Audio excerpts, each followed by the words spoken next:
Bueno, en la clase del día de hoy entonces vamos a ver lo que es propiedad intelectual. Como les decía, entre los elementos que constituyen a la empresa se encuentran los bienes inmateriales. Estos incluyen, por ejemplo, lo que son las marcas de fábrica, el nombre comercial, los nombres de dominio, las patentes de invención, el software, el secreto comercial, entre otros, ¿sí? ¿Y qué es la propiedad intelectual? ¿Sí? La expresión propiedad intelectual involucra tanto las ideas, los conceptos o expresiones creadas por la inteligencia humana, es decir, los productos de la mente, ¿no? Como se lo llama los frutos del intelecto, ¿sí? Y estos pertenecen a sus creadores.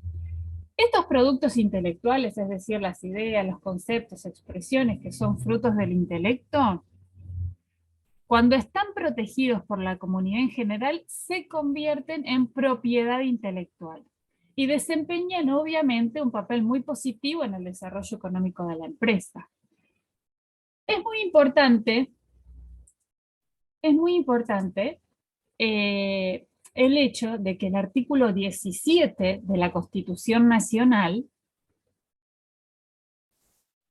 establece que todo autor, porque el artículo 17 viene a ser la base, ¿sí?, del marco normativo de la propiedad intelectual.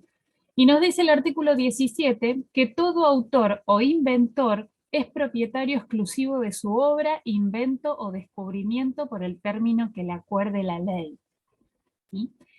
Para reglamentar esta cláusula constitucional, porque la cláusula constitucional es general a la propiedad intelectual, y la propiedad intelectual tiene varias ramas. Entonces, para reglamentar esta cláusula constitucional, se dictaron diversas leyes.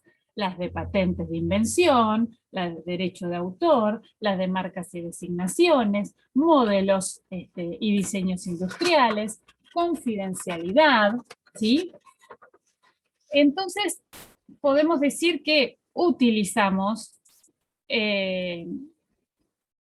la expresión derechos intelectuales para designar los diferentes tipos de derechos subjetivos que los ordenamientos jurídicos modernos atribuyen a los autores de creaciones, ya sea espirituales o industriales y comerciales.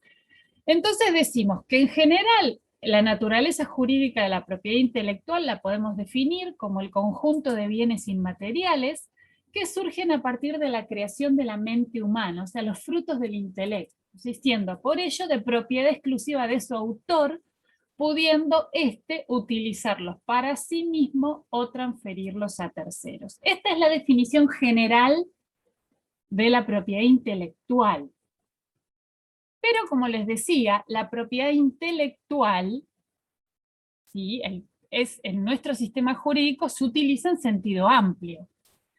Y comprende por un lado los derechos de propiedad industrial y por el otro los derechos de autor, contemplados en la ley 11.723.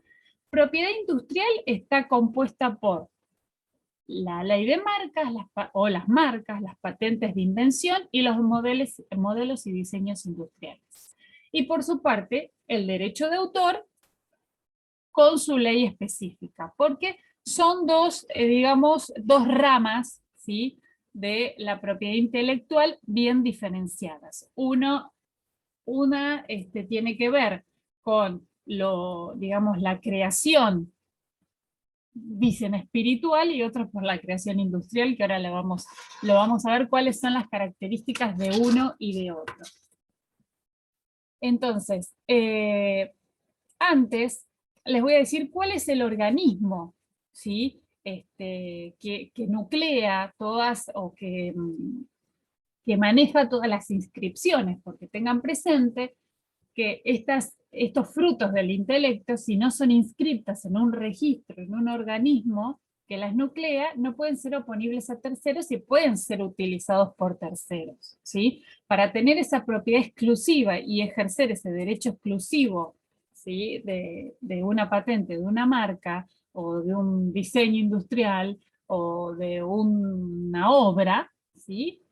Tengo que inscribirla. Y de hecho, bueno, y aquí aparece en escena el INPI, el Instituto Nacional de Propiedad Industrial,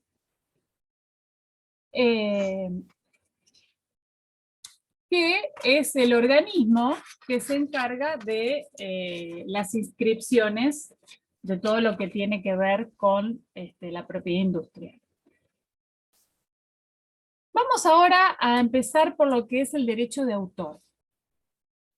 El derecho de autor es el conjunto de facultades de carácter moral y patrimonial que otorga derechos exclusivos al autor sobre su obra durante un periodo determinado. Como marco normativo, de general a particular, encontramos al derecho de autor concebido en la Declaración Universal de Derechos Humanos, exactamente su artículo 27, que dice que toda persona tiene derecho a tomar parte libremente de la vida cultural de la comunidad, a gozar de las artes y a participar en el progreso científico y en los beneficios que de él resulten. Y asimismo tiene derecho a la protección en el progreso científico y en los beneficios que de él resulten. Asimismo, este derecho de autor se encuentra reconocido en lo que ya analizamos, que es el artículo 17 de la Constitución Nacional, y regulado a través de la Ley 11.723, y en numerosos tratados internacionales como son el Convenio de Berna. Este convenio de Berna es para la protección de las obras literarias y artísticas, la Convención Universal sobre Derechos de Autor, el Tratado de la Organización Mundial de la Propiedad Intelectual sobre Derechos de Autor, el Convenio de Roma y también el Acuerdo sobre los aspectos de los derechos de la propiedad intelectual relacionados con el comercio. Esto para que se ubiquen en el marco normativo de lo que es derecho de autor. Bien. ¿Cuál es el objeto de protección del derecho de autor? En primer lugar, tenemos que tener en cuenta que el objeto de protección es la obra, ¿sí? ¿Qué protege la ley 11.723? La obra, es decir, no es la idea, no está protegiendo la idea, sino que está protegiendo la forma que el autor ha adoptado para expresar esa idea. Porque todos podemos tener la misma idea, pero la expresamos de manera diferente, y ahí está nuestro fruto de nuestro intelecto. En base a una misma idea, la forma de expresarla es diferente en cada uno de nosotros y por lo tanto propia de cada uno de nosotros y pasible de registración como obra propia.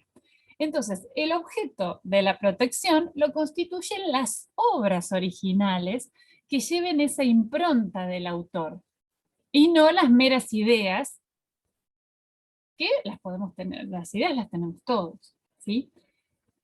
Entonces, ¿qué se entiende por obra, según la ley 11.723? Bueno, toda creación intelectual original en el dominio literario, artístico o científico, susceptible de ser divulgado o reproducido en cualquier forma, conocida o por conocerse. Por lo tanto, no solamente va a proteger la ley las obras originarias, es decir, las creadas de manera primigenia, sino también las derivadas, es decir, obras basadas en las ya existentes, cuya originalidad radica en el arreglo, la adaptación o la transformación de la obra primera, ¿sí? Hay muchas obras que fueron modificadas y pasan a ser una nueva obra, es decir, expreso la idea de otra manera. Entonces, ¿dónde encontramos qué son estas obras? ¿Cuál es el objeto de protección de la ley 11.723? Bueno, está en el artículo 1 y dice que serán objeto de protección las obras científicas, literarias, artísticas, estos son los escritos de toda naturaleza y expresión, los programas de computación, las compilaciones de datos o de otros materiales, las obras dramáticas, composiciones musicales, dramático-musicales, las cinematográficas, coreográficas, pantomímicas, las obras de dibujo, pintura, escultura, arquitectura, modelos y obras de arte o ciencias aplicadas al comercio o a la industria, los impresos, planos y mapas, los plásticos, fotografías, grabados, fonogramas, es decir, toda la producción científica, literaria, artístico-didáctica, sea cual fuere el procedimiento de reproducción. Fíjense lo amplio que es, obviamente, el derecho de autor. Entonces, esta enumeración que les acabo de hacer no es taxativa, ¿sí? Es de carácter meramente enunciativa y se puede ampliar este objeto de protección. Importante es que se protege a la forma que el autor ha adoptado para expresar la idea y no a la idea misma, ¿sí? Bien, ¿quién es el autor de una obra? ¿Alguien me levantó la mano? Bueno, esto está desarrollado en el artículo 4 de la ley, y el autor de la obra es el titular del derecho de propiedad intelectual. Y el autor de la obra se considera autor obviamente, al creador de la obra, esperen que me fui. A los herederos o derechohabientes, aquellos que con permiso del autor la traducen, la refunden, adaptan, modifican o transportan, también con permiso del autor o sus herederos, y aquellas personas humanas o jurídicas cuyos dependientes hayan elaborado un programa de computación en el desempeño de su función laboral. Ojo acá, una cosa es el autor de la obra y otra cosa es el titular de la obra. Muchas veces el autor y titular, al ser persona humana, radican, o sea, caen sobre la misma persona. Pero una persona jurídica nunca puede ser puede ser titular, pero nunca puede ser autor de una obra. ¿Por qué? Porque la autoría, como vimos en la ley, siempre recae sobre persona humana. ¿Por qué? Porque la persona jurídica no tiene intelecto, no tiene raciocinio, no puede crear una obra, porque nunca podemos encontrar en una persona jurídica un fruto de su intelecto.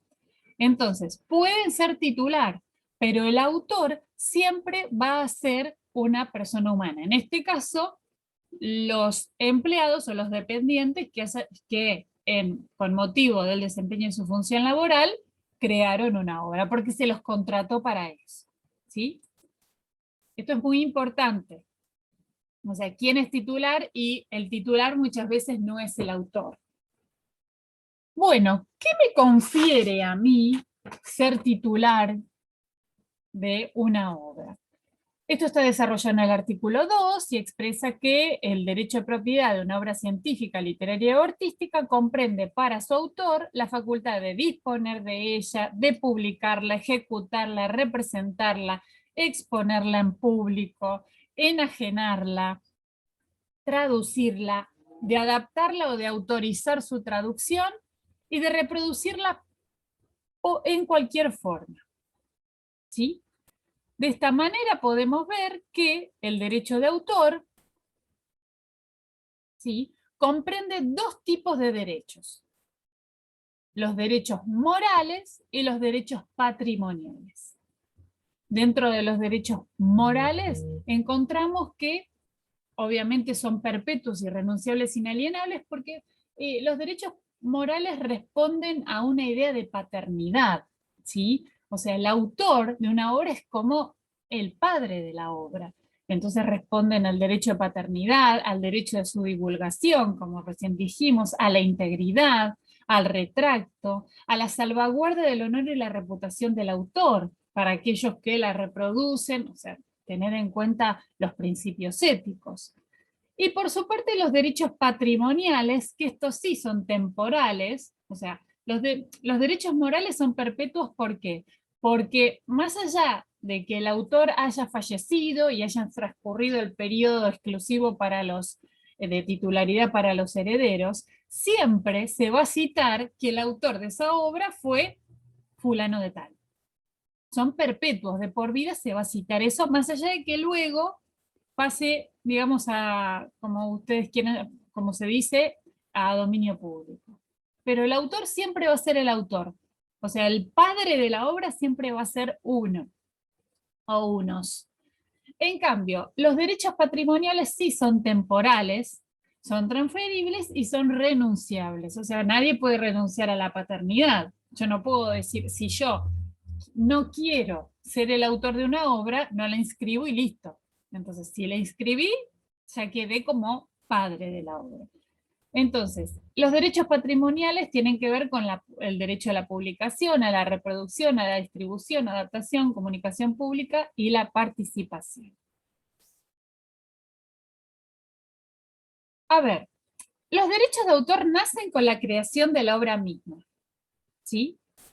Sin necesidad de inscripción o reconocimiento administrativo alguno. Es decir, el derecho que tiene el autor sobre su obra nace con la obra misma. Pero ¿qué pasa? Ninguna formalidad se ordena para aclarar los derechos de autor o de sus causohabientes o derechohabientes. Pero para el ejercicio, ¿sí?, de los derechos patrimoniales, que son los segundos, es necesario que se inscriba esa obra para que sea oponible a terceros. Una cosa es el derecho moral. Sabemos que el derecho moral es perpetuo, es de por vida y nadie puede negar la paternidad de la obra a su autor. En cambio, los derechos patrimoniales, sucede que si yo no los inscribo en el registro correspondiente, no puedo ejercer ese derecho, ¿sí? En cuanto a la vigencia del derecho, bueno, la propiedad intelectual sobre sus obras corresponde a los autores durante toda su vida y a los herederos y derechohabientes durante 70 años, contados a partir del 1 de enero del año siguiente a la muerte del autor. Así se cuentan los 70 años. En caso de obras colectivas, es el mismo plazo, la misma manera, pero a partir de la muerte del último de los autores de la obra. En cuanto a obras anónimas, 50 años, y en cuanto a las fotografías, 20 años. Vencidos todos estos plazos, la obra pasa a dominio público, es decir, que obviamente no hay restricciones en cuanto a su uso, siempre obviamente respetando este derecho de cita. El derecho de cita tiene que ver con más cuando es utilizado en obras docentes, de enseñanza y semejantes. Significa que cualquiera puede publicar con fines didácticos o científicos comentarios, críticas o notas referidas a obras intelectuales. De hecho, lo estamos haciendo todos los lunes. Yo lo estoy haciendo todos los lunes. Pero cuando yo le subo el material, entre paréntesis, yo le estoy citando a su autor. ¿Sí? No estoy haciendo, o en la bibliografía le cito a los autores que desarrollé en el material. Entonces, se establece que la cita, el artículo 10 de la ley 11.723, se pueden citar hasta 1000 palabras de obras literarias o científicas u 8 compases si se trata de obras musicales. Quedan comprendidas, como decía, las obras docentes, de enseñanza, colecciones, antologías y semejantes. ¿Sí? ¿Qué pasa con la tutela penal de los derechos de autor? Va a ser competente la Justicia Nacional en lo Criminal, ¿sí? Y para que sea procedente, ¿no?, la tutela penal, obviamente la obra tiene que estar protegida, es decir, inscripta. Que se encuentre dentro del dominio privado, es decir, que no pase a dominio público, que todavía tenga, digamos, protección por parte ya sea de su autor o los herederos, que la gente que la gente que está cometiendo el delito haya actuado con dolo, es decir, con intención, que el uso de la obra no esté justificado por encontrarse dentro de alguna limitación y que se trata de un uso no autorizado. Entonces, de esta manera que se persigue y se castiga a quien edite, venda, reproduzca por cualquier medio o instrumento una obra inédita o publicada sin autorización de su autor. Es la clásica. El que falsifique obras intelectuales, esto es, edición de una obra ya editada, y se ostenta falsamente el nombre del autor. El plagio, ¿no? Lo que llamamos como plagio. El que edite, venda, reproduzca una obra suprimiendo o cambiando el nombre del autor. O sea, son todas derivaciones del plagio esto. El que reproduzca copias no autorizadas con encargo de terceros mediante un precio. Esto es lo que pasa con las fotocopias. Ustedes ven que en los libros establece una leyenda al final del libro que está prohibida su reproducción. Acá está, el que reproduzca copias no autorizadas por encargo de terceros mediante un precio. La clásica fotocopia, ¿sí? Y en materia civil, por su parte, la tutela de los derechos civiles están bajo la órbita de la justicia nacional en lo civil, y aparte de solicitar la reparación por daños y perjuicios, ¿sí? Se puede solicitar la suspensión de la actividad, la prohibición de reanudarla, el retiro de comercio de los ejemplares y su destrucción, la inutilización de los elementos destinados a la reproducción de ejemplares, la destrucción de tales instrumentos, y la remoción también de los aparatos utilizados en la comunicación pública no autorizada. Como dije, bueno, la Justicia Nacional en lo Civil es la competente, y si se configura una infracción o lesión a derechos de propiedad industrial, esto es derechos de autor, pero si es industrial, es competente la Justicia Federal en lo Civil y Comercial. Bien. A ver, es importante, antes de pasar a propiedad industrial, hacer una conclusión al respecto. Que es importante el buen manejo de la propiedad intelectual de la empresa, entendiéndose como derecho de autor, porque en la economía actual, las empresas se encuentran en pugna por diferenciarse, es decir, de captar el mercado, que sus productos o servicios inunden el mercado, ¿sí? Y eso después se va a traducir en ganancias para ellos. Entonces, la innovación, la creatividad, constituyen su principal herramienta y es lo que va a hacer que lo distingan de sus competidores, ¿sí? Entonces, es como que actualmente se ha dejado atrás ese concepto tradicional de instituciones donde los sujetos que las integraban adoptaban un rol pasivo, limitándose a producir, o sea, la producción en masa. Esto cambió hacia nuevas organizaciones donde esas empresas constituyen una herramienta poderosa que de la mano de la propiedad intelectual logran sus objetivos, ¿sí? Esta gestión del conocimiento envuelve la identificación y análisis en los planes, en el control de acciones para desarrollar y alcanzar los objetivos de la organización, ¿sí? Esto es lo que denominamos como capital humano. El capital humano, así entendido, ¿sí?, es el que produce en mayor o en menor medida el éxito de las empresas y genera las ganancias. Y con el capital humano, los derechos de propiedad intelectual que se utilizan cada vez en mayor medida, ¿sí? Es decir, el capital humano, dice Kate Stewart, constituye el material intelectual, conocimiento, información, propiedad intelectual, experiencia que puede utilizarse para crear valor, riqueza, es decir, es producto del conocimiento. Y se han convertido hoy en la materia prima fundamental de la economía y su producción más importante. Fíjense cómo cambió, ¿no?, la idea. Y para para cerrar lo que es derecho de autor, nos encontramos con estas dos siglas que las habrán visto, ¿sí? En las obras, que tienen que ver con el copyright y el copyleft. O sea, en primer lugar, tenemos que preguntarnos, ¿es obligatorio escribir las obras en el registro de la propiedad intelectual? A ver, los derechos de autor nacen en el momento de la creación, como dije, y el derecho moral del autor. ¿El registro qué hace? Es un medio de protección y prueba de estos derechos.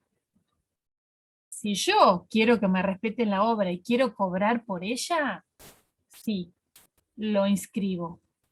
Para que no me roben la idea, porque si llega un momento, de repente, nosotros, quiero hacer acá una aclaración. Bien, entonces, ¿es obligatorio o no es obligatorio? Y cuando hablamos de copyright, ¿qué es el copyright? Bueno, el copyright es una fórmula anglosajona y designa únicamente los derechos de explotación de una obra.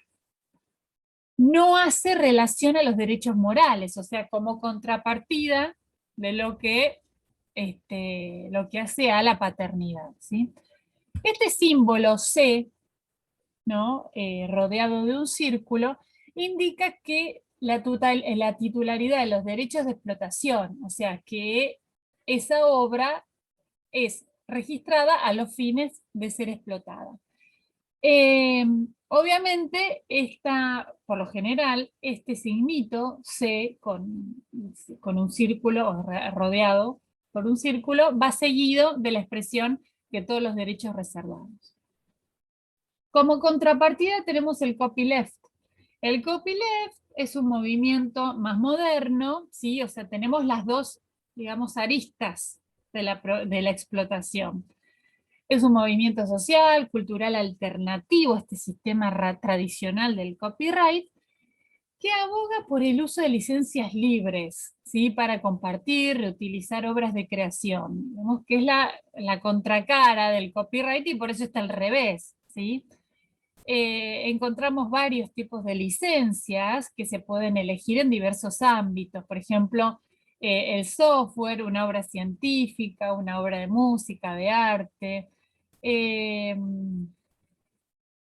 Los que más se utilizan, ¿sí? Son las licencias Creative Commons, que son de origen norteamericano, y que estas licencias son aquellas que el autor otorga a la comunidad una mayor libertad de su uso sobre su obra, ¿sí? Bajo algunas condiciones. El autor, obviamente, escoge estas condiciones, de modo que, si bien es una obra con derechos reservados, no son los derechos reservados de las obras bajo el copyright, sino que están más liberadas. Es un movimiento más, digamos, viene de la mano con el soft law, este derecho liviano que está tan de moda actualmente. Bien. Cuando hablamos de la registración de una obra de propiedad intelectual, está íntimamente relacionado con los derechos patrimoniales, ¿sí? Y podemos decir que se relaciona con, de repente, el derecho de autor con un salario, ¿sí? El derecho de autor como salario. ¿Por qué? La órbita o el organismo donde el autor debe registrar su obra para explotarla económicamente es un trámite que se realiza presencial o a distancia. Hoy por hoy obviamente se hace a distancia. Se debe adjuntar un soporte y se registra en la Dirección Nacional de los Derechos de Autor, que depende del Ministerio de Derechos Humanos. Por su parte, todas estas comunicaciones, una vez registradas, pasan a la Cámara Argentina del Libro, a la Cámara Argentina de Productores Independientes Fonográficos, depende de la obra que se trate. La Cámara de Empresas de Software y Servicios Informáticos, si la obra tiene que ver con software, y SADAIC, si se trata de música. Bueno, todos estos organismos son los que van a recaudar a favor de los derechos de autor para que el autor explote económicamente su obra. Son entidades de gestión colectiva, por ejemplo Argentores, se trata de obras que tienen que ver con lo artístico, y CAPIF y SADAIC son los que tienen que ver con la música. Bien, después encontramos como última arista de lo que tiene que ver o desmembramiento de los derechos de autor, aquellos derechos conexos. Los derechos conexos son esos derechos reconocidos a personas o entidades que no son autor de la obra, pero prestan algún tipo de colaboración, ya sea creativa, técnica, de organización, y busca acercar esta obra al público. ¿Quiénes son estas personas? Pueden ser artistas, intérpretes, ejecutantes, productores de grabaciones, organismos de radiodifusión, ¿sí? Que tienen derechos conexos a la explotación de la obra, ¿sí? Bien, esto es lo que tiene que ver. Recuerden que la propiedad intelectual se divide en derechos de autor, una rama, y la propiedad industrial de la otra rama. Bueno, los derechos de autor fue hasta acá. Ahora vamos a la parte de la propiedad industrial, lo que tiene que ver más con las creaciones del intelecto, pero más abocadas al plano industrial y no tanto al plano artístico, literario y demás. Les voy a compartir un video que, digamos, resume lo que tiene que ver con la propiedad industrial para después desarrollar, ¿no?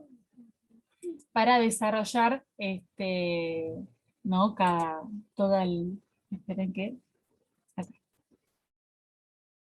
para desarrollar después todo el contenido. Vamos acá. Díganme si lo ven. Díganme si lo ven y si lo escuchan, ¿no? Bien. Sí, ya, lo sabemos. Aún no hemos salido del todo de la crisis. Pero vamos por el buen camino. Hoy día es necesario innovar en el mercado para poder crecer empresarialmente y estimular así la economía. Hacer que la gran idea que tienes en la cabeza termine materializada en un producto o servicio diferente, mejor, innovador, capaz de revolucionar y cambiar el mercado y que se posicione por encima de los demás productos o servicios, depende de muchos factores. Cada día nacen cientos de nuevas empresas en un mundo altamente competitivo y globalizado, en el que para sobrevivir tienes que sortear todo tipo de obstáculos, porque el que no corre vuela. En esta situación, la única manera de alcanzar el éxito y posicionarse de manera positiva en el mercado es ser diferente a los demás. La novedad, diferenciación e innovación de tus productos o servicios respecto a los de tus competidores te aportará grandes beneficios que tendrás que cuidar frente a las muchas amenazas con las que te podrás encontrar. Porque si no estás ojo a visor, puede ser que una empresa te copie la idea, el servicio o el producto, o que se apodere de tus innovaciones. Así que, ¡atento! Por esto los derechos de propiedad industrial son tan importantes para mantenerte en el mercado y hacer crecer tu empresa sin tener que sufrir porque los competidores se apropien de tu trabajo. La propiedad industrial protege tus creaciones otorgándote derechos exclusivos, lo que puede posteriormente dar lugar a compensaciones monetarias si la creación es buena y tiene éxito en el mercado. Los derechos de propiedad industrial protegen nuestras invenciones en el mundo empresarial y se clasifican de diferente forma según las creaciones que queramos proteger. Por ejemplo, si un empresario tiene un producto novedoso que aporta una solución técnica para ser aplicada en la industria, podemos contar con una patente.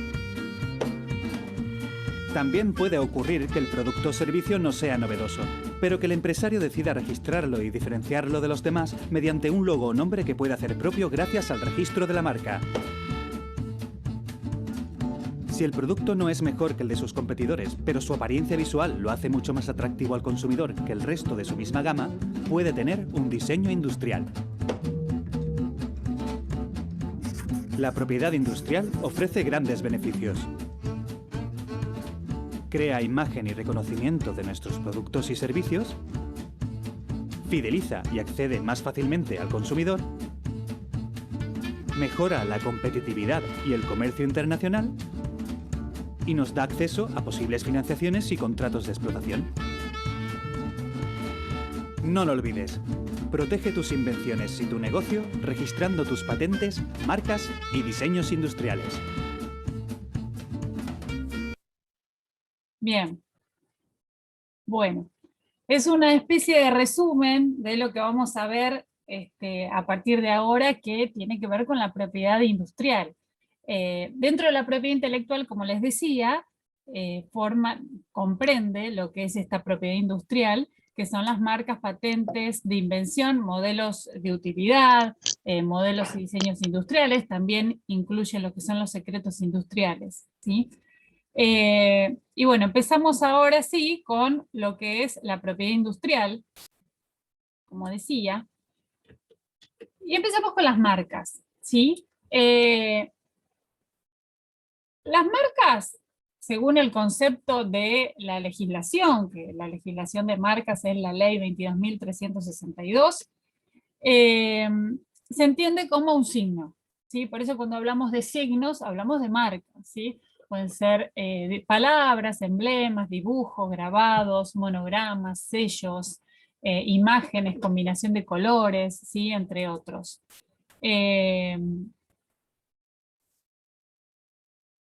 distinguen a productos y servicios a los fines de proteger a su titular y a consumidores, como lo decía el video que acabamos de ver.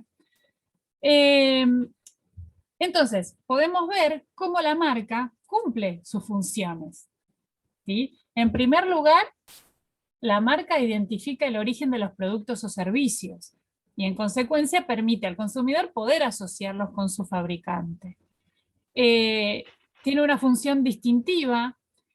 ¿Por qué? Porque distingue productos y servicios unos de otros, permitiendo también al consumidor distinguir entre un producto o servicio o el de su competencia. Asimismo, constituye una garantía de calidad con relación a su origen o producto, fidelizando así la relación que existe entre la marca y el consumidor. Está muy relacionado a lo que es el consumo, ¿sí? Y también tiene una función publicitaria, ¿sí? Identifica determinado producto con la marca a través de la cual se comercializa. Podemos decir que la marca es el único nexo que existe entre el consumidor del producto o el servicio y su titular, ¿sí? Entonces, decíamos que la marca tiene estas funciones, ¿sí? La marca es el único nexo que existe entre el consumidor del producto, del servicio y su titular. Y es a través de la marca que el titular recogerá los beneficios o no de su aceptación por parte del público, ¿sí? El Código Civil y Comercial de la Nación, al regular los atributos y los efectos de la personalidad jurídica, en su artículo 151, ¿sí?, establece que la persona jurídica debe tener un nombre que lo identifique como tal, como vimos en la clase de la unidad 3, con el aditamento de esta forma jurídica adoptada, es decir, con si se trata de una sociedad o se trata de una asociación civil o que fuere, ¿sí? Entonces, el nombre debe satisfacer recaudos de veracidad, novedad, aptitud distintiva, tanto respecto de otros como de marcas, nombre de fantasías. Es decir, hasta el propio código establece que es necesario tener un signo que lo caracterice. En nuestro país, como dije, la ley que nuclea las marcas es la 22.362 y también hay tratados internacionales que tienen que ver con el derecho de marcas, ¿sí? Y a nivel Mercosur y demás. Pero no los quiero apabullar con el tema legislativo, lo interesante es que sepan el contenido, ¿sí? Entonces, como verán de esta forma, cómo se recepta en todo el cuerpo legislativo, ya sea nacional como internacional, situaciones y características que estaban aceptadas por doctrina y jurisprudencia, pero no estaban nucleadas, ¿sí? Bien. Cuando hablamos de marca, podemos hablar que hay dos tipos de marcas y diferentes clases de marcas. Encontramos las marcas de productos o de servicios, es decir, la marca de un producto o la marca de un servicio. O sea, acá nos derivamos al consumidor que consume productos y al usuario de servicios. Y clases que pueden ser denominativas, es decir, palabras, figurativas, que son dibujos, o mixtas, ¿no? Que se conforman de palabras y dibujos. ¿Cuáles son los signos registrables? O sea, ¿qué se pueden registrar como marca para distinguir productos y servicios? Bueno, pueden ser los nombres y seudónimos, es decir, en la medida que el registro sea perseguido para su titular o sus herederos o terceros con autorización. Los nombres geográficos, ¿no? Siempre y cuando no constituyan denominaciones de origen o sean engañosos, es decir, como marca registramos agua de las altas cumbres y bueno, y resulta ser como si fueran de Córdoba y resulta ser que son acá del conurbano bonaerense, ¿sí? La fábrica embotelladora, y no viene de las altas cumbres. La forma de los productos, ¿sí?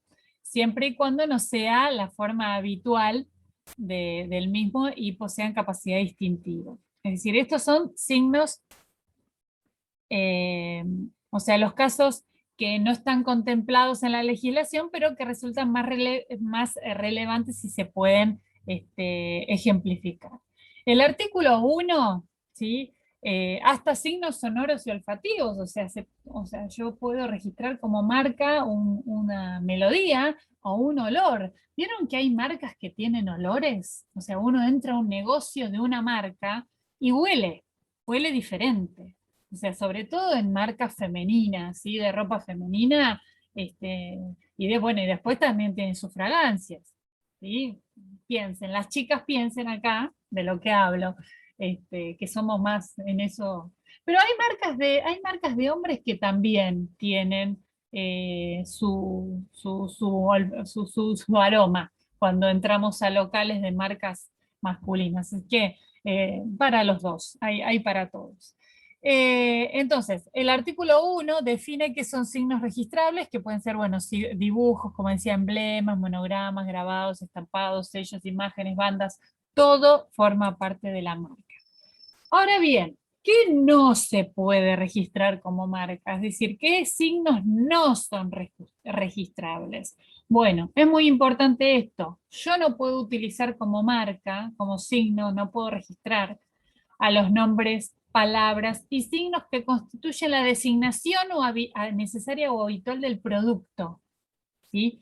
O servicio que estoy distinguiendo, ya que sean descriptos de su naturaleza, función, cualidades u otras características, ¿sí?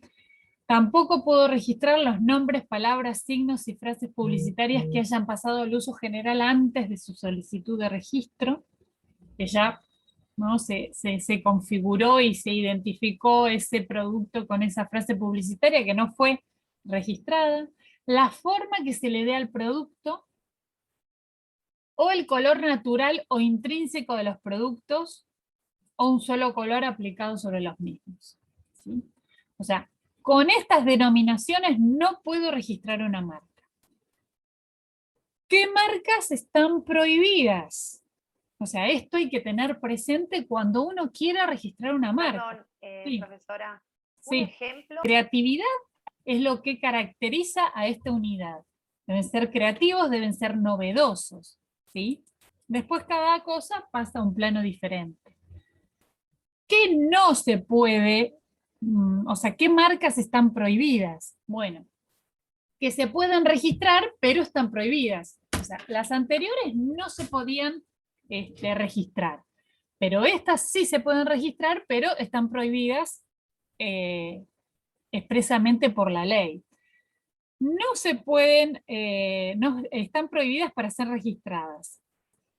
Una marca idéntica a una ya registrada o solicitada con anterioridad, si bien no está registrada, pero ya está ingresada a la solicitud. Las marcas similares a otras ya registradas o solicitadas para distinguir los mismos productos o servicios. Es decir, quiero registrar una marca con un nombre similar a uno ya registrado. Las denominaciones de origen nacional o extranjeras. O sea, se entiende por denominación de origen el nombre de un país, ya sea de un país, de una región, o de un lugar o área geográfica determinado que sirve para designar un producto originario de ellos, y cuyas cualidades o características se deben exclusivamente al medio geográfico, como decía hoy. Después, las marcas que sean susceptibles de inducir a error respecto de la naturaleza, propiedades, mérito, calidad, técnicas de elaboración, función, origen, precio u otras características de los productos o servicios a distinguir. Las palabras, dibujos, signos contrarios a la moral, ¿no? Las letras, palabras, nombres, distintivos, símbolos que se usen o debe usar la nación, o sea, son las públicas, o sea, lo que utiliza el gobierno, ¿sí? O sea, los emblemas o cualquier denominación que utilice la persona jurídica de carácter público, como son nación, provincia, municipalidades, organizaciones religiosas, sanitarias, etcétera, no pueden registrarse, son marcas prohibidas. Las letras, palabras, nombres o distintivos que usen naciones extranjeras, igual, organismos internacionales, el nombre, seudónimo o retrato de una persona sin su consentimiento. No pueden registrar como marca una cara de ustedes, por ejemplo, si ustedes no dieron el consentimiento, o el nombre y apellido de ustedes, si ustedes no dieron el consentimiento.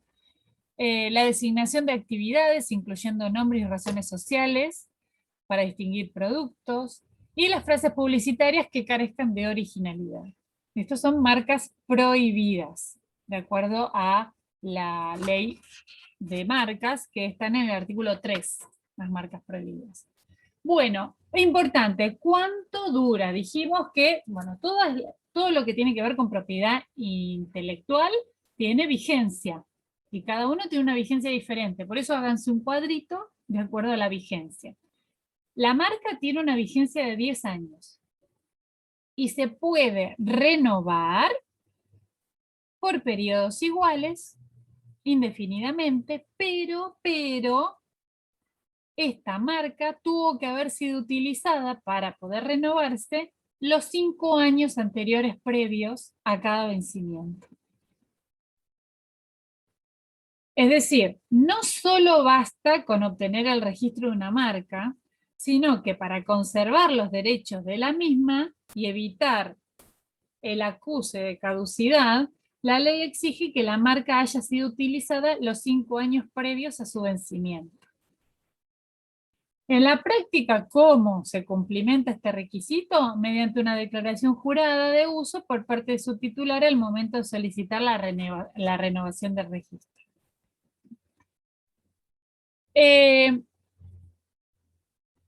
¿Cómo se extingue el derecho de la marca? Bueno, obviamente, un derecho se extingue por renuncia a su titular, por el vencimiento y sin que se renueve, y por declaración judicial de nulidad o caducidad de registro, ¿sí? La caducidad del registro no opera de forma automática, sino que, como dije, debe ser declarada judicialmente. En el artículo 26 está desarrollado todo lo que tiene que ver con la caducidad y se declara pedido de parte, ¿sí? Una marca que no hubiera sido utilizada, ¿no?, en el término de los 5 años previos a la fecha del vencimiento.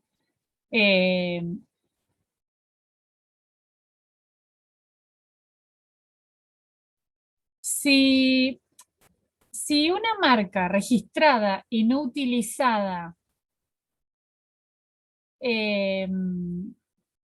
no fue, o sea, lo importante que quiero decir con esto, que no va a caducar una marca, que se registró y no se utilizó en una clase, si la misma marca fue utilizada en la comercialización de un producto o en la prestación de un servicio incluido en otras clases, o si ella forma parte de una designación de una actividad. Es decir, que si esa marca formó parte de otras clases de productos o de servicios y fue registrada para una clase determinada, no se va a poder pedir la caducidad. Como dije, no opera de forma automática, sino que lo tiene que declarar la justicia, y queda configurada. ¿Cuándo se configura esta caducidad? Cuando no es usada durante 5 años. Es decir, obviamente el registro queda expuesto a caducidad si no se utiliza, y por ello, en modo alguno, significa que el registro caducó. Aparte de la petición de la persona interesada que quiere que caduque, se necesita la declaración judicial.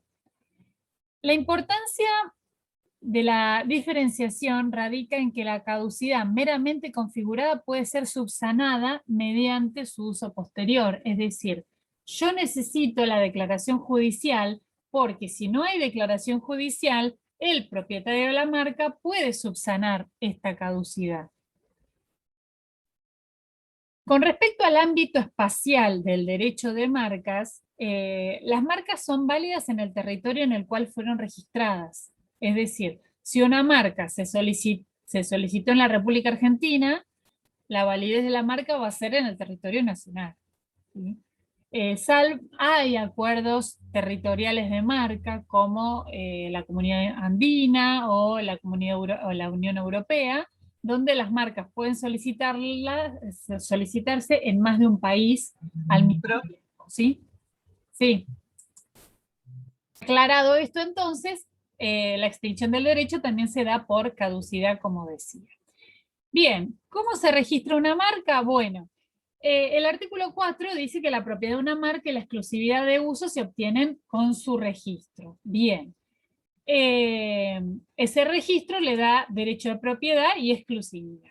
Y el registro de una marca tendrá lugar ante el Instituto Nacional de Propiedad Industrial y será la Dirección Nacional de Marcas, ¿sí? El famoso INPI, la encargada de otorgar el título y una vez cumplidos con, obviamente, los requisitos establecidos por ley. Todo el procedimiento relativo al registro de marcas está de los artículos 10 en adelante. Los invito a la lectura, no ofrece mayor, es un registro, es un procedimiento. Se presenta la solicitud en la dirección de marcas, esta solicitud se publica en el boletín de marcas, se le da la opción de, se publica por un día y en 30 días las personas que están en contra de la registración de esta marca pueden oponerse, ¿sí? Si no se presentan oposiciones, en el transcurso de esos 30 días se otorga la emisión del título. Es decir, la marca, aparte de ser un derecho, es un documento, ¿sí? El documento que me dice que yo soy propietario de ese signo. Bien. El artículo 24 nos habla de nulidad, o sea, qué marcas, cuándo se puede declarar una marca nula, una marca registrada. Bueno, cuando se registraron en contravención a lo dispuesto por la ley, son nulas cuando aquella persona que solicitó el registro conocía o debía conocer que ellas pertenecían a un tercero. Obviamente todo esto es un procedimiento judicial de ese tercero que se vio afectado, o porque para su comercialización, por quien desarrolla como actividad habitual el registro de marcas a tal efecto. Estos son causas de nulidad. La ley, por su parte, la ley 22.362 establece un plazo de prescripción para la acción de nulidad de 10 años. Es decir, durante el término que dura ese derecho exclusivo de la marca, también está presente la posibilidad de pedir la nulidad de esa marca durante esos primeros 10 años. Hay una diferenciación entre marcas colectivas y marcas de certificación de garantía. Las marcas colectivas están regidas bajo otra ley, ¿no? La 22.362, que es marca. Y las marcas colectivas son signos que distinguen los productos y servicios elaborados o prestados por formas asociativas destinadas al desarrollo de la economía regional. Estas marcas colectivas dependen del Ministerio de Desarrollo Social y él va a ser el titular de la marca, ¿no? Porque tienen más fines sociales y fines de acompañamiento, ¿sí? En cambio, las marcas de certificación de garantía son las que identifican productos o servicios que cumplen con determinados requerimientos impuestos por el titular de la marca. Eso sí, están bajo la órbita de la 22.362. La diferencia existe que en las marcas colectivas solo pueden ser utilizadas por el grupo específico de empresas, es decir, bajo la órbita del Ministerio de Desarrollo Social, mientras que las marcas certificadas pueden ser utilizadas por todo aquel que cumpla con los requisitos establecidos por el titular de la marca. Ustedes me dirán, ¿y cuál es una marca de certificación o de garantía? ¿Vieron que los supermercados tienen marcas propias, ya sea marca Jumbo, marca Coto, marca Bea, Carrefour? O sea, todos tienen sus marcas propias. ¿Esto qué es? Productores que de repente hacen una marca, acá hago propaganda, pero no a los efectos. Esas son las diferentes características que tiene. Bueno, hay un problemita con esto de el tema de que acompaña la tecnología y tiene que ver con las marcas y los nombres de dominio.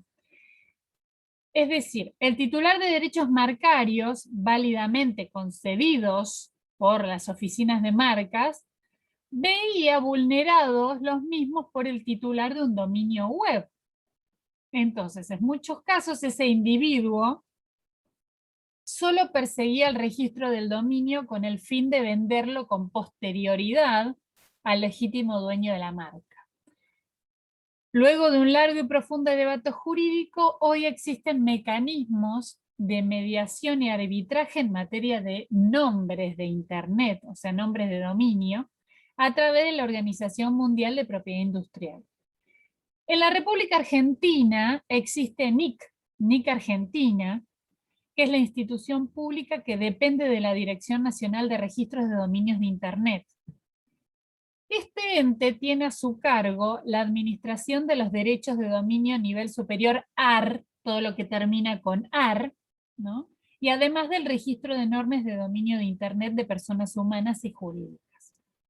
Su tarea principal está en la resolución de disputas en materias de nombres de dominio, o sea, todo lo que tenga que ver con nombres de dominio y marcas, NIC es la institución pública, obviamente, que soluciona todo esto.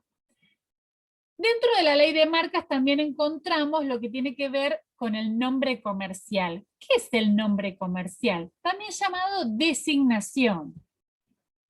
Y nombre comercial es la designación utilizada para distinguir una actividad en el ámbito geográfico donde la se desarrolla.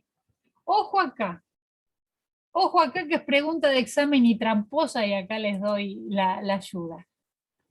¿Qué designa la marca o qué identifica la marca y qué identifica el nombre comercial o las designaciones? La marca, como vimos, productos y servicios. La designación, una actividad.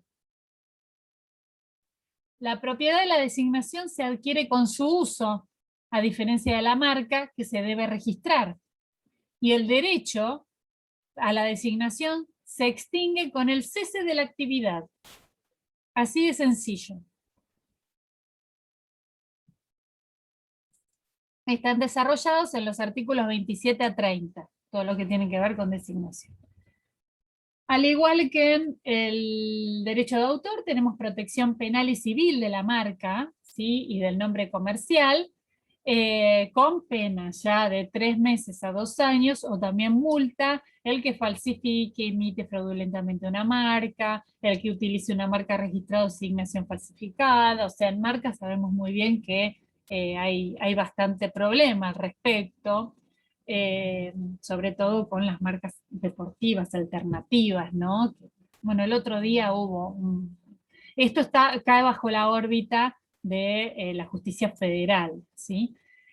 Por su parte, la protección civil puede llevar a el cese del uso individuo de la marca, la nulidad, el cese del levantamiento de oposición, obviamente acompañadas del correspondiente reclamo de daños y perjuicios. O sea, yo para lograr el cese indebido, la nulidad o el cese o levantamiento de la oposición, primeramente tengo que iniciar un juicio de daños, un proceso de daños y perjuicios, ¿sí? Bien. Esto es lo que tiene que ver en cuanto a marcas. Esto es una clase larga, pero bueno, ya estamos, falta poquito para los que se están impacientando. ¿Por qué? Porque es un tema bastante amplio, y que bueno, que me encanta desarrollarlo porque es un tema interesantísimo, como verán.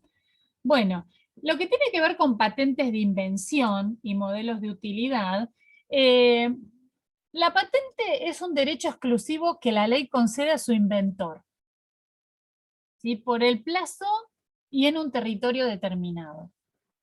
La invención puede radicar en un producto, o sea, invento un producto, o invento un procedimiento, ¿sí? Cuando hablamos de patentes, hoy lo que se habla es la patente de la famosa vacuna contra el COVID. ¿Qué pasa acá? O sea, hay una puja con respecto a los laboratorios y con respecto a lo que tiene que ver con el patentamiento del procedimiento para hacer este producto tan necesitado, y en cuanto a la emergencia sanitaria, ¿sí? Acá hay muchos intereses creados en cuanto a la vacuna. La ley de patentes persigue fomentar la creación tecnológica, otorgando ese derecho exclusivo para incentivar al inventor y para darle posibilidad que eventualmente recupere esta inversión, obviamente porque el inventor hace una inversión en el momento de, al crear el producto o el procedimiento, ¿sí? También la protección está consagrada en la Constitución Nacional, en el artículo 17, y también en la ley 24.481, que es la ley que regula el sistema de patentes con también tratados internacionales al respecto. Entonces, ¿qué es la patente? Toda creación humana que permita transformar materia o energía para su aprovechamiento por el hombre. Como dije, puede otorgarse una patente por un producto o por un procedimiento. ¿Cuáles son los requisitos para que un producto o un procedimiento sean patentables? En primer lugar, que las invenciones sean nuevas, entendiendo por tal toda invención que no esté comprendido en el estado de técnica. ¿Qué es el estado de técnica? Bueno, el estado técnico es el conjunto de conocimientos técnicos que se han hecho públicos antes de la fecha de la presentación de la solicitud o la patente. O sea, el estado de técnica es la descripción oral o escrita por la explotación o por cualquier otro medio de difusión o información en el país o en el extranjero. O sea, debe ser nuevo, o sea, no debe haber escuchado nadie acerca de un producto o de un procedimiento. Esa novedad, se deben dar todos los requisitos, no uno u otro. Se deben dar los 3 requisitos para que sea patentable. Debe consistir en una novedad. Esa novedad debe entrañar una actividad inventiva, es decir, cuando el proceso creativo o sus resultados no se deduzcan del estado de técnica, es decir, del conocimiento técnico básico, ¿sí? Debe ser inventivo, no debe ser esperado o esperable. Y esa novedad de actividad inventiva debe tener o debe ser susceptible de aplicación industrial.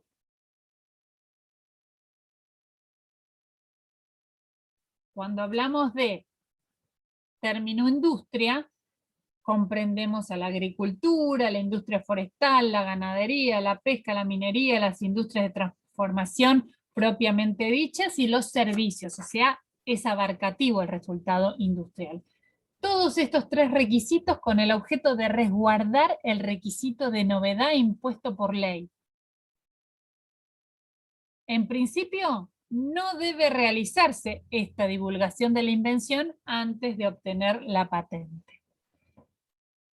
La excepción a esta regla se encuentra en el artículo 5 de la ley, que otorga un plazo de gracia al disponer que la divulgación de una invención no afectará su novedad cuando dentro de un año previo a la fecha de su presentación de la solicitud de patente, o en su caso de la prioridad reconocida, el inventor o sus causahabientes hayan hecho dado a conocer la invención por cualquier medio de comunicación o la hayan exhibido en una exposición nacional o internacional. Muchas veces sucede que antes de estar terminado el proceso de patentabilidad, o sea, en el registro correspondiente, hay ferias de ciencias o hay exposiciones al respecto. Entonces el autor, ¿sí?, el creador del producto del procedimiento, lo presenta, ¿sí? Entonces, si esta presentación es durante el año anterior al registro, se entiende que se entiende que se va a proteger, ¿no?, a esta persona. Ahora empezamos con las exclusiones. ¿Qué no pueden ser invenciones? ¿Qué no pueden patentarse? Que están fuera.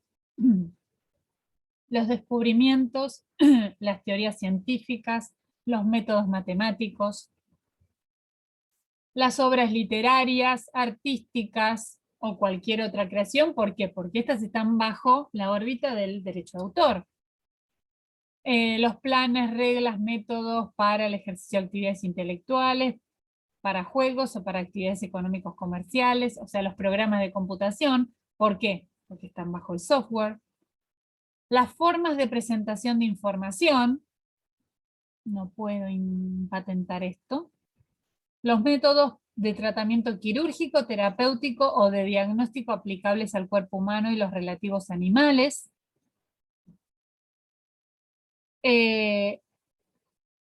La yuxtaposición de invenciones conocidas o mezcladas de productos conocidos, su variación de forma, o sea, la combinación o fusión, digamos, de productos conocidos o mezcla de productos, ¿sí? Y toda clase de materia viva y sustancias preexistentes en la naturaleza. Esto está fuera, no puedo hablar del tema.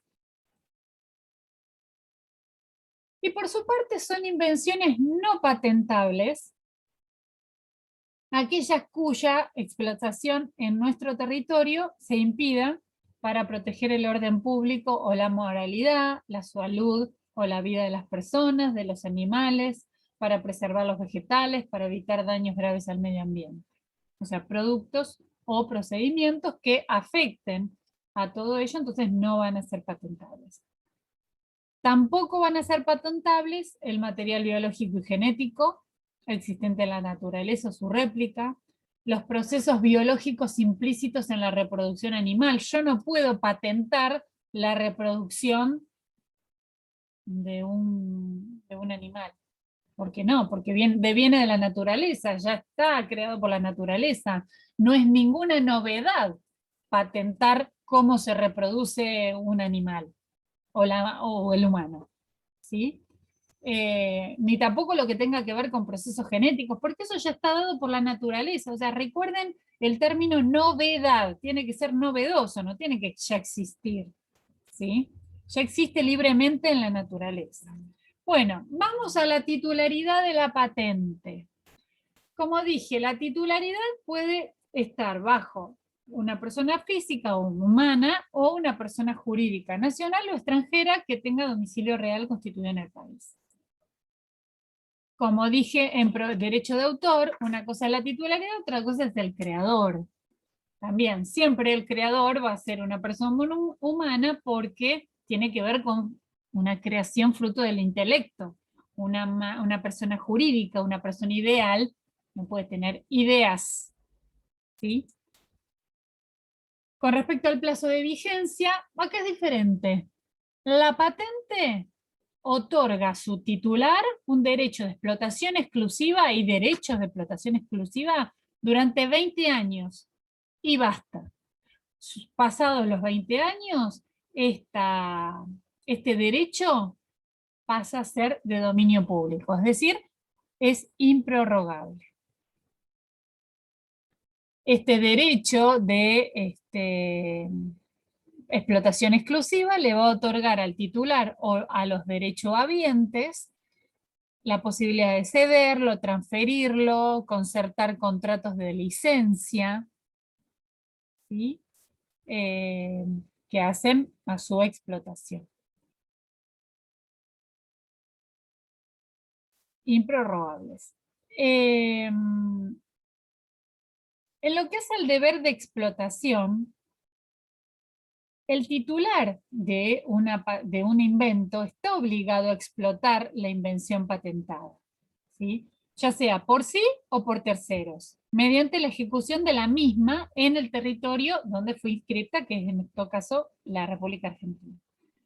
Esa explotación comprenderá la producción, la distribución y la comercialización en forma suficiente para satisfacer la demanda del mercado nacional.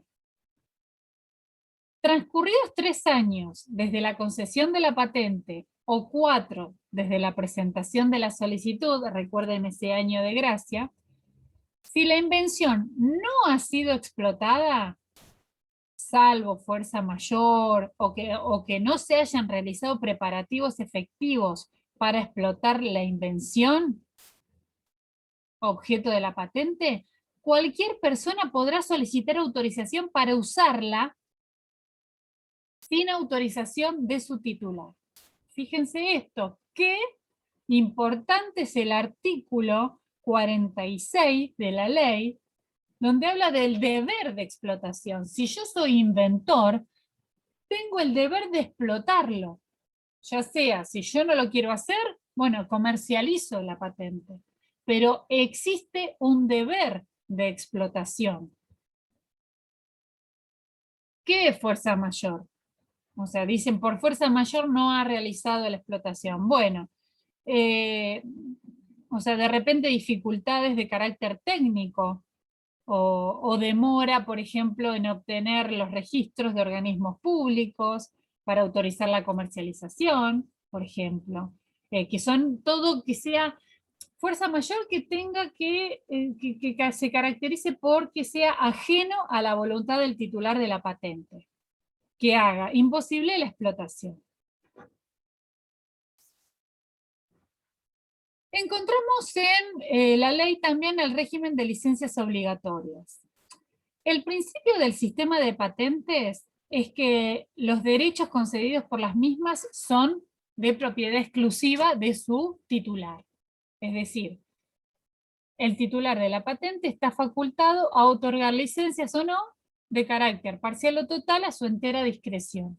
O sea, él es el único durante esos 20 años que explota, que tiene la explotación exclusiva del invento.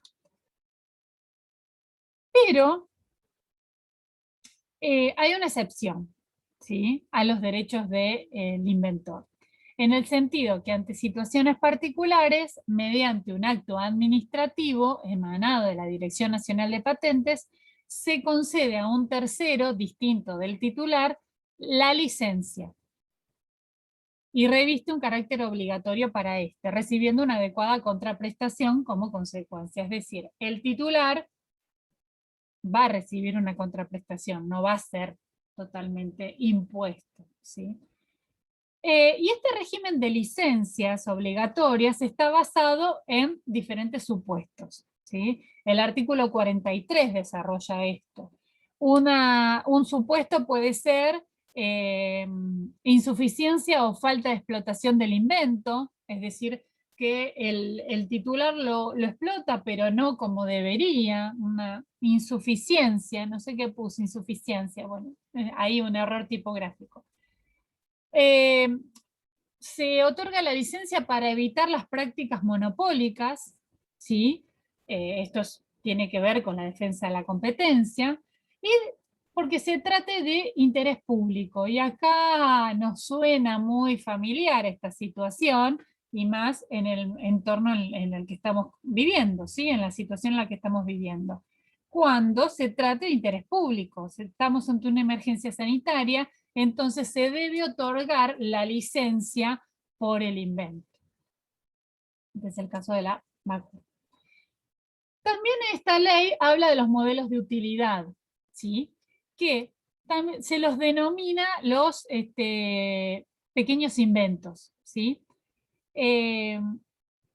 Esta ley incorpora al derecho argentino el Instituto de Modelo de Utilidad, que protege aquellos inventos que no cumplen con las características para otorgarle una patente, pero sí tienen ciertos rasgos que la ley quiere proteger a esos inventores. Entonces, ¿qué es un modelo de utilidad? Bueno, es una disposición o una forma nueva, ¿no? Obtenida o introducida en herramientas, instrumentos de trabajo, utensilios, dispositivos, objetos conocidos que se presten a un trabajo práctico y que importan una mejor utilización en la función, ¿sí? El modelo de utilidad le va a otorgar al invento una mejor posibilidad de utilizarlo, ¿sí?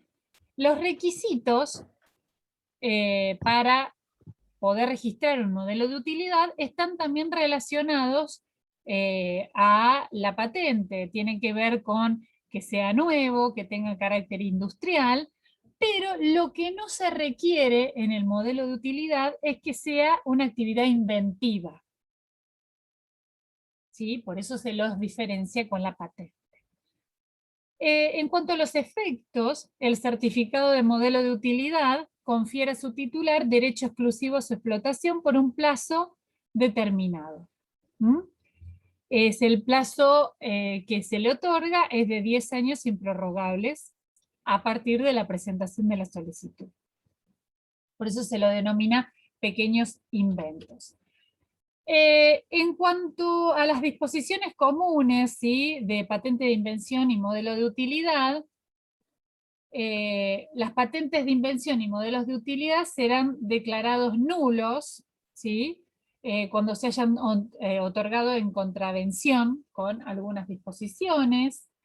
Y en cuanto a la caducidad, bueno, las patentes y los modelos de utilidad obviamente van a caducar cuando venza su vigencia, a los 20 o a los 10, según sea cada uno, por renuncia del titular, o sea, el titular de la patente renuncia, entonces pasa a dominio público, o por no cubrir el pago de tasas anuales de mantenimiento, es algo que sea por fuerza mayor. Hay que pagar por la patente, no para...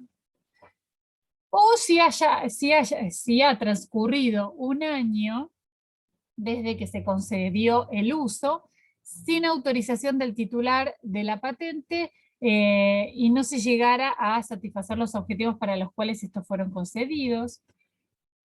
Cuando se concedió el uso a un tercero y no se explota la invención por un plazo de 2 años, por causas imputables al titular. Si pasados los 180 días corridos de los plazos, ¿no? No se presentara una solicitud de uso, y entre otros, ¿no? En los artículos 65 en adelante nos hablan, no, el artículo 65 nos habla de la extinción. Bueno, con respecto a la transferencia de la patente y el modelo de utilidad, al igual que, como vimos en el Fondo de Comercio, se transmiten a través de contratos de licencia, ¿sí? Esto está desarrollado en el artículo 37 de la ley. Y bueno, en cuanto a la tutela penal y civil de las patentes y modelos de utilidad, al igual que todo lo que tiene que ver con propiedad intelectual, está castigado, ¿no? La defraudación, y en cuanto al ámbito civil, se pueden iniciar acciones de daños y perjuicios al respecto, ¿sí? El titular tiene todas las medidas pertinentes para castigar, ¿no? Todo aquel que dañe su invento o su modelo de utilidad. Encontramos también las patentes de adición o perfeccionamiento que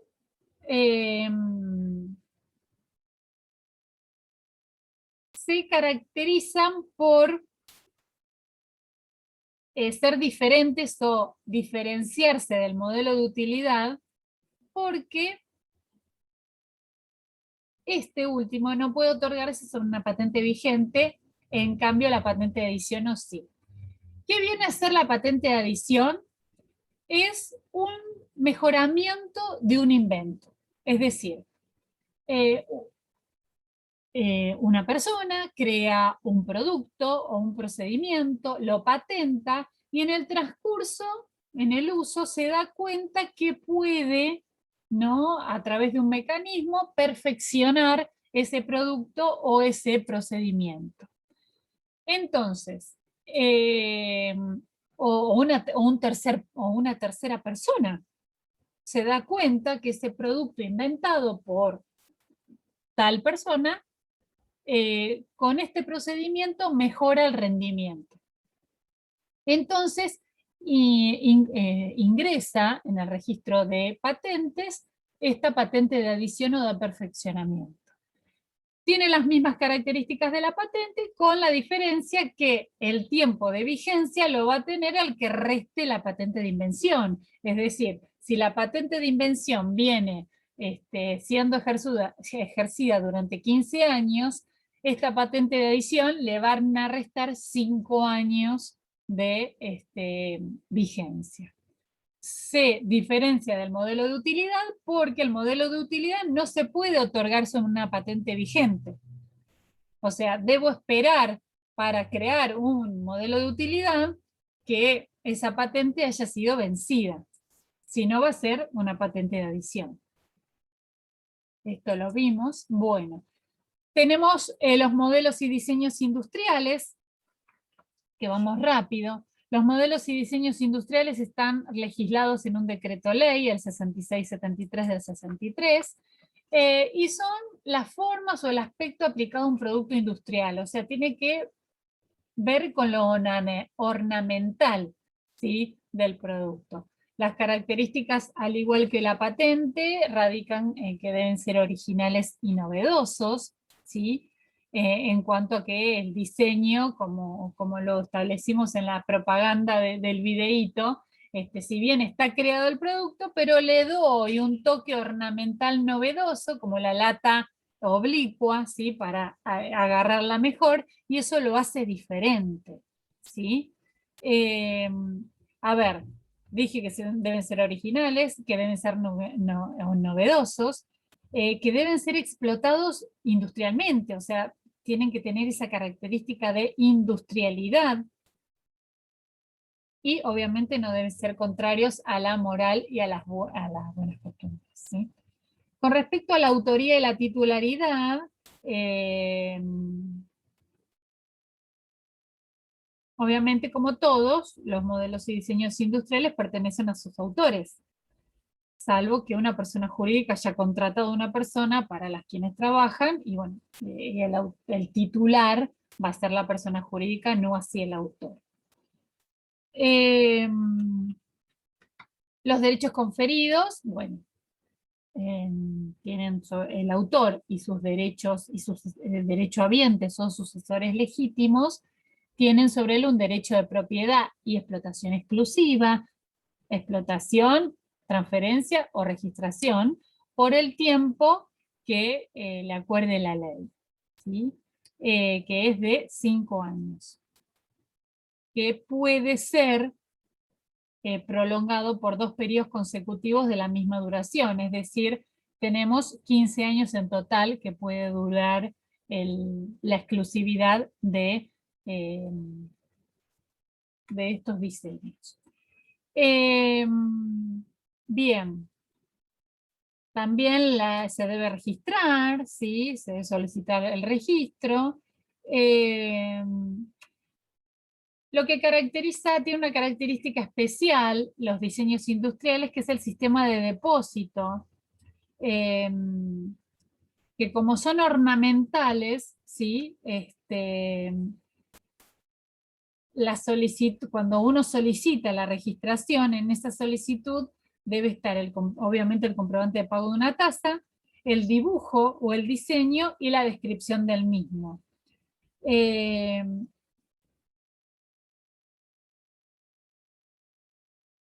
Porque, bueno, o sea, quienes van a otorgar digamos, el registro o el documento que acredita el registro, bueno, son entendidos, ¿no?, en el tema de diseño y demás. Bueno, nulidad quise poner acá, no sé qué me pasó, que estoy como acelerada, o el teclado no me funcionó, quise poner nulidad. Bueno, el registro de un modelo será cancelado cuando haya sido efectuado por una persona que no fue el autor, obviamente, o en contravención de los principios de la legislación. También la acción para pedir la nulidad va a prescribir a los 5 años, ¿sí? Y al igual que todos los derechos que venimos hablando, tienen tutela civil y penal. El autor puede iniciar acciones contra todo aquel que explote sin autorización, ya sea industrial o comercialmente, su producto, ¿sí? Y también, esto en lo que hace a lo civil, y en lo penal, se establecen penas en el artículo 21 del decreto, quienes fabriquen, hagan fabricar productos sin autorización, que lo hagan maliciosamente, y encubran a sus fabricantes, en los que no tengan registro, que vendan como propios los diseños. Bueno, por su parte la ley 24.766 nos habla de los secretos industriales.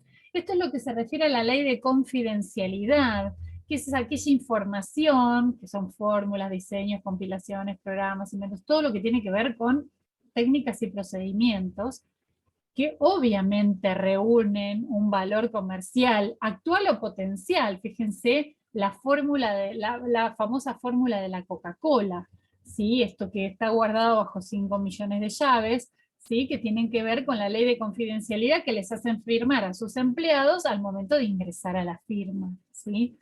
Esto está íntimamente relacionado con lo que es el contrato de know-how. El contrato de know-how o saber hacer. El contrato de know-how o saber hacer está íntimamente relacionado con lo que son los contratos de franquicia. Tiene que ver con estas formas de hacer. O sea, si ustedes se ponen a ver, el contrato es un negocio jurídico, ¿sí? Que al firmar este contrato también se está firmando una confidencialidad. Por eso les digo que la ley de confidencialidad está íntimamente relacionado con este contrato de know-how. ¿Qué firmo yo cuando firmo un contrato de know-how? Yo que sé, que conozco el manejo de una empresa o el manejo de un negocio, le otorgo a la persona con quien contrato todo ese conocimiento, de todo tipo, ¿sí? Por un precio. ¿Y por qué les digo que está relacionado con el contrato de franquicia? Porque Cuando nosotros celebramos un contrato, y estos se llaman contratos conexos, cuando celebramos un contrato de franquicia, estamos también celebrando este negocio jurídico que es el know-how, porque a mí me están diciendo cómo debo pintar el local.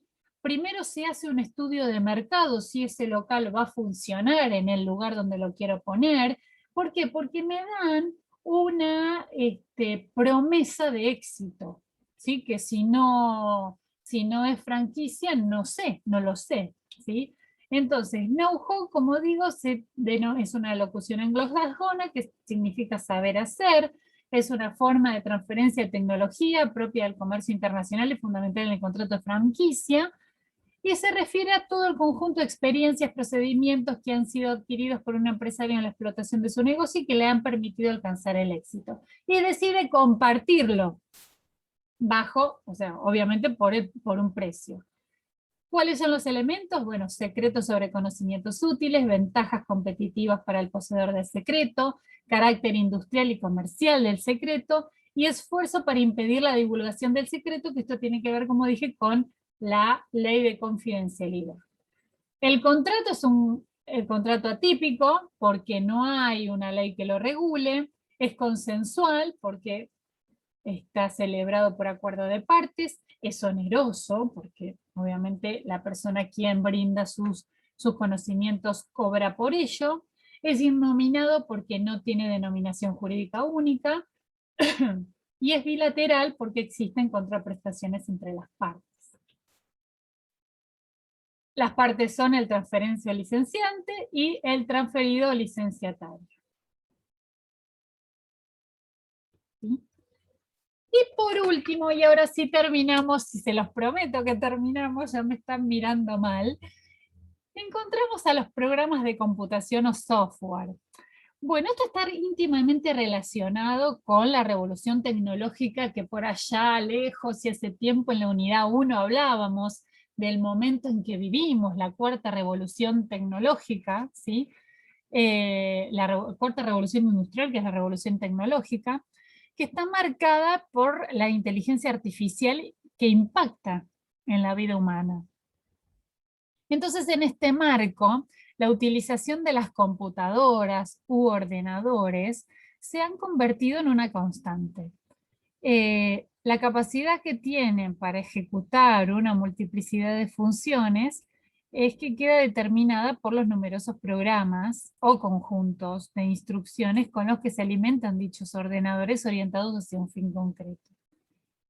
Entonces, vemos que es costumbre distinguir, hasta en los países de habla hispana, distinguir los ordenadores y programas con los términos hardware y software. Cuando hablamos de hardware, ¿sí? Hablamos de ordenadores. El hardware no ha suscitado mayores polémicas porque son creaciones en el ámbito de invenciones patentables. Entonces, están bajo la órbita de la propiedad industrial, o sea, derechos industriales.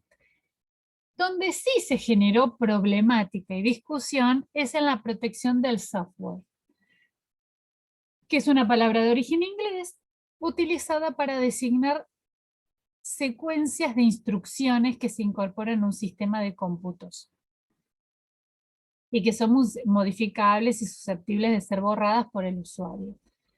Entonces, esto ocasionó opiniones dispares porque se establecía si el software debía ser aplicado al régimen de patentes, como el hardware, o propiedad intelectual, o derecho de autor, ¿no? Entonces, el principal obstáculo radica en que el programa es considerado como una creación puramente mental, de pasos, que orienta la actuación del ordenador, lo cual, al no implicar la manipulación de materia, relega al programa a un terreno ajeno al ámbito de los avances técnicos de naturaleza industrial, como lo es una patente, ¿sí?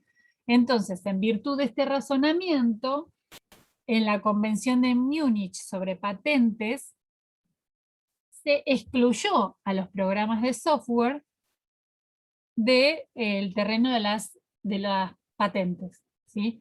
Y se lo incluyó en derecho de autor. En nuestro país, el hardware forma parte del derecho de patente y el software se lo ha asimilado a una tarea intelectual análoga al que redacta una obra literaria y dentro de lo que es derechos de autor. Sí, por eso quería aclarar esto y así les doy gracias por su atención.